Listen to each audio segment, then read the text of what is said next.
Want to improve your self-awareness? Keep watching.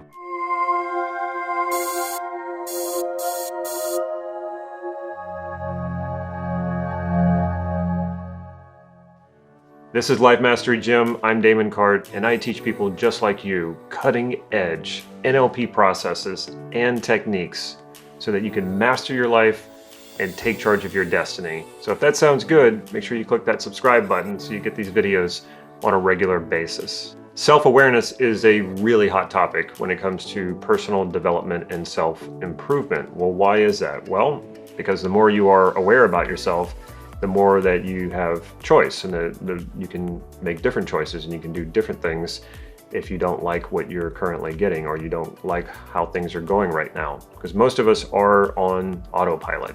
And if you're not aware of how these programs are running, then the programs are running you rather than you running the programs.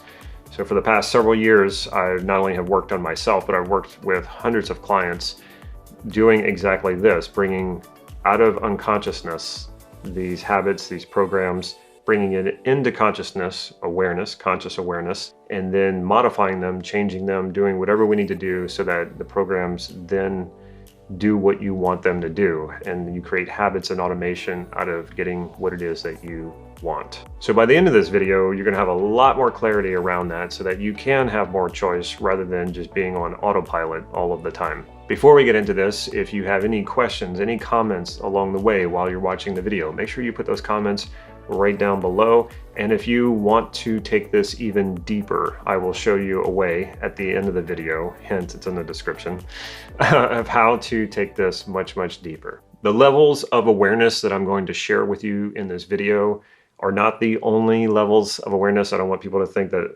because I only named 3 here, that like these are the only possible levels. They're not.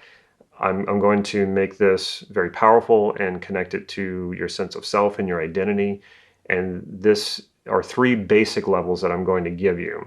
And we're going to work backwards, actually. So the first level that I want to introduce is the level of feeling. Now, this is the one that most people are conscious of. They have a feeling. Most people don't know where their feelings come from. They are just aware of when they have a feeling, whether it's a good feeling or a negative feeling. That's what becomes conscious. The whole process that preceded that feeling coming to your conscious awareness is usually an unconscious process that most people don't realize or understand. And without that self-awareness, it does seem a bit chaotic, like feelings just sort of happen randomly.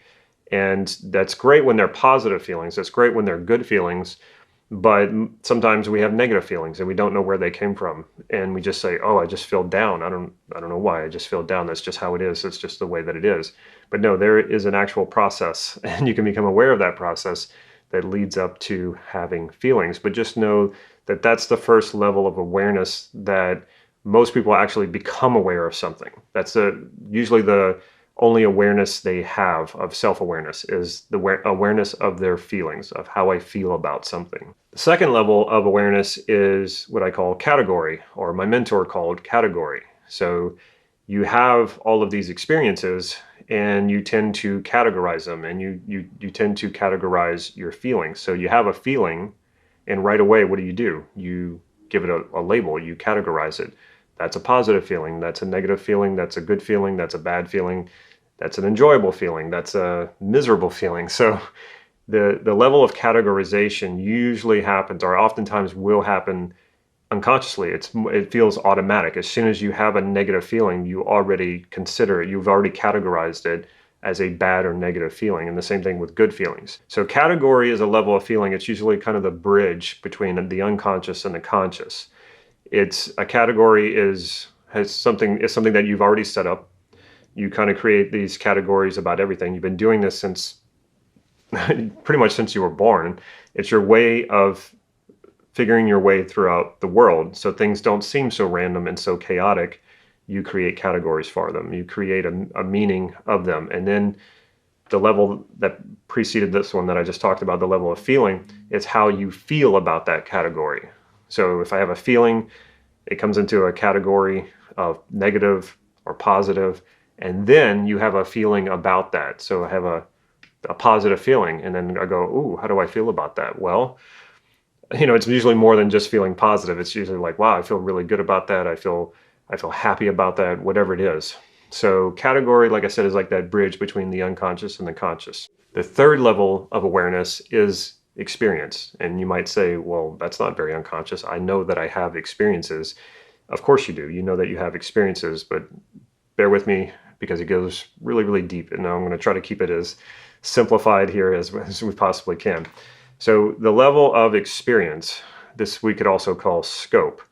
So you have an experience, certain things happen a certain way, and depending on how you code that experience will determine what category it goes into, and then will eventually determine how you feel about it. So what do I mean by how do I code the feeling, or how do I code the experience? Well, when you think about memories, how do you think of them? Because everybody thinks of their memories a little bit differently. Do you see something? Do you see a still image? Do you see a moving image? Do you hear anything? For some people, their memories are primarily auditory. For a lot of people, they're primarily visual. And then for some people, their memories are actually very kinesthetic, like they're very tactile, they're very proprioceptive, like body movement. Now, a lot of people say, well, no, all mine is kinesthetic. And what they're not doing is they're not making that distinction between an evaluative emotional feeling and the kinesthetic of proprioception and tactile. So when you get into NLP, especially when people start taking NLP trainings, they want to know what they are. Are they more visual? Are they more auditory? Are they more kinesthetic? And lots of people will say, oh, I'm so kinesthetic. And I'll say, well, how do you know that you're really kinesthetic? And they say, well, I always have to feel it. I always have to feel it before I do something. That's all of us. That's the first level that I talked about. Feelings, the level of feelings. We all have feelings, and we all process through feelings, and we all make decisions based on feeling. But when I say kinesthetic in this way that I mean it, it means tactile, like what is touch, and then proprioception. I can close my eyes, I can move my hands, and I know that my hands are moving. That's proprioception. When you have an experience, how do you experience that? Now, I could spend not only one video on just that. I've spent entire trainings on talking about just that, how we experience something. So to keep it simple for this video and to keep it short, just think about, well, what are the distinctions of how you put together an experience? And so most of the time we're talking about in memory. Real-time shifting your experiences is a little more advanced. So when you think about a memory, how are you representing it? Do you see yourself in the memory, or do you relive the memory? Is it in color? Is it in black and white? Is it a screen in front of you, or does it feel like it's panoramic, like you step into it? Now, all of your memories are going to be done slightly different. They're all going to be coded slightly different in a different way. And those codings determine the category, like I said, that it goes in. And then that category then determines how you feel about it. And then I say it determines, but it can also, it's kind of like it rolls both ways. The way you feel about something is how you're going to categorize it. How you categorize something is how you're going to experience it. How you experience something determines the category. How you categorize something determines how you feel about it. Now you might be thinking, whoa, so what do I do about this? What do I do with this? If you want more determination and control over how you feel about certain things, the trick here is that you can go into how you code your experiences. Like I said, we call this scope, and change the coding. And when you change the coding, it will change the category. When you change the category, you will change the way you feel about it. Okay, so why is this even important? This is amazingly important because it can change everything. So how often do you have a feeling that you don't like and you just want to change it? And you say to yourself, I want to think about this differently. I want to feel differently about this. And you try, but it doesn't do anything. Well, why is that? Because you can't go at feelings directly. You have to chunk it down to those other levels that I just mentioned. You're not going to just change the way you feel about something. It just doesn't happen that way. And this is where a lot of people get very frustrated, or a lot of people kid themselves and make themselves believe that, like, oh, yeah, this was a really painful experience, but I'm okay with it now, or I'm happy about it now, it all worked out for the best, and I learned from it, so now I feel good about it. In most cases, most people don't feel good about it. So if you want to change that, though, if you go into the coding of the experience, and like I said, this is a huge I do have a training on this, and it's huge. And there's a lot that goes into it. There's a lot of understanding that goes into it. But if you can go into the coding and find out how you've coded this to make yourself categorize it this way, to make yourself feel this way, by changing that coding, you absolutely then can change the category and then change the feeling about it. Now this becomes even more powerful when you apply this to yourself, because this is exactly how you create your sense of self, your self-concept, your ego, your self-image. And most people try to change themselves by going at it directly, but that doesn't work, and it will create a lot of frustration.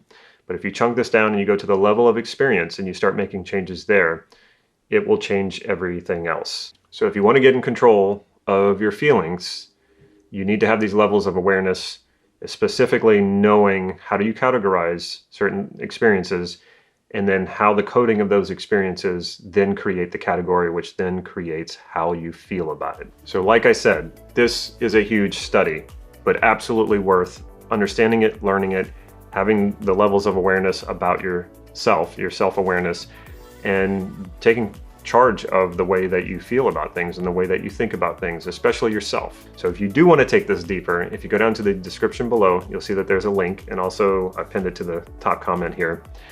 Click on that link and you will get free access to the elements of a healthy self-concept.